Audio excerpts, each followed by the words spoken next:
Bobby Chemmanur international jeweller. May മാസത്തിൽ തന്നെ east Ottapalam പുതിയ പാലത്തിന്റെ മെയിൻ സ്ലാബ് ഉൾപ്പെടെ പ്രവൃത്തി പൂർത്തിയാക്കാൻ സാധിക്കുമെന്ന് ഒറ്റപ്പാലം MLA.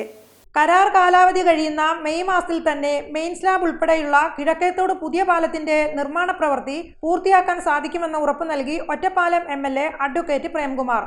എന്തായാലും ഈ മെയ് മാസത്തിൽ തന്നെ പാലത്തിന്റെ മെയിൻ സ്ലാബ് ഉൾപ്പെടെ കരാർ കാലാവധിക്കകം അത് പൂർത്തീകരിക്കാൻ കഴിയും എന്ന ആത്മവിശ്വാസമാണുള്ളത്. അതിനാവശ്യമായിട്ടുള്ള എല്ലാ ഇടപെടലും നടത്തിയിട്ടുണ്ട് എന്നുകൂടി ഈ സന്ദർഭത്തിൽ സൂചിപ്പിക്കുകയാണ്. ജനങ്ങൾക്കുണ്ടായ ബുദ്ധിമുട്ട് മനസ്സിലാക്കുന്നുണ്ട് എന്നും എന്നാൽ ഏതെങ്കിലും തരത്തിലുള്ള ശ്രദ്ധക്കുറവിന്റെ ഭാഗമായി ഉണ്ടായ മണ്ണിടിച്ചിലല്ല എന്നുള്ളത് ജനങ്ങൾ മനസ്സിലാക്കണമെന്നും അദ്ദേഹം പറഞ്ഞു.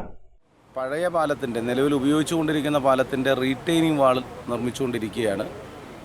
മണ്ണ് ഫില്ല് ചെയ്തിട്ടാണ് റീറ്റെയിനിങ് വാൾ സ്വാഭാവികമായിട്ടും അവിടെ ആ ഫില്ല് ചെയ്ത മണ്ണിനോട് ചേർന്നാണ് റീറ്റെയിനിങ് വാൾ കെട്ടേണ്ടത്.